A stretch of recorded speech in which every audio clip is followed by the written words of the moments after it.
Is there a way to find your true passion, or is that just a cliche? Well, it's definitely a cliche, and it you know it's the sort of thing that actually annoys me quite a lot about New Age thinkers, and I would more or less put Joseph Campbell in that category.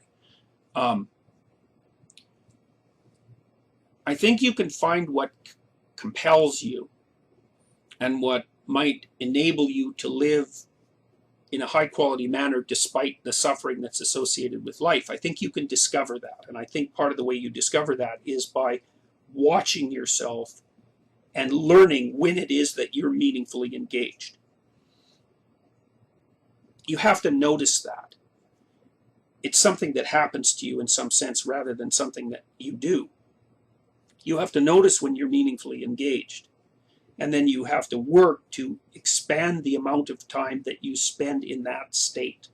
But I would also say that there are moral requirements that go along with that too, because you might say, well, what if you happen to be the sort of person, for example, who finds torturing small animals meaningfully engaging? It seems like that's the sort of meaningful engagement that you probably don't want to expand. So I would say that if you're going to set up your life so that you maximize your meaningful engagement, there's a number of other things that you have to do at the same time. And one of those is that you have to get very clear about who you are and what you're doing. And so, although this would be grounds for a much longer discussion, I think that one of the things that you have to do if you're going to attempt to maximize meaningful engagement is that you also have to do such things as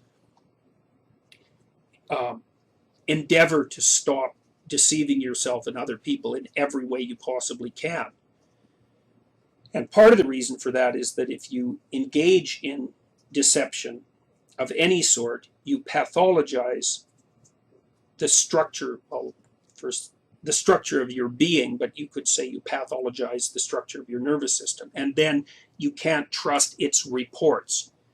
So if you're going to rely on your nervous system's reports of meaningful engagement to guide your future activities, you better do everything you can to make sure that you're not filling that nervous system with the kind of garbage that's going to make it malfunction and give you false reports.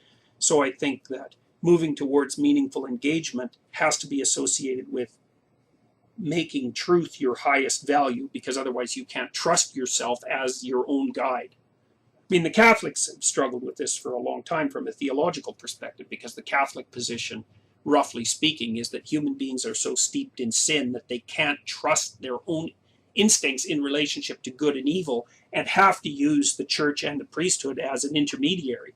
And, you can obviously have an argument about that, and of course Protestants have historically done that, but you got to give the Catholics their due. It's like people aren't pure by nature and only trammeled in their vision by sociological impediments. They're also corrupt beyond belief individually and have to use society as a source of value.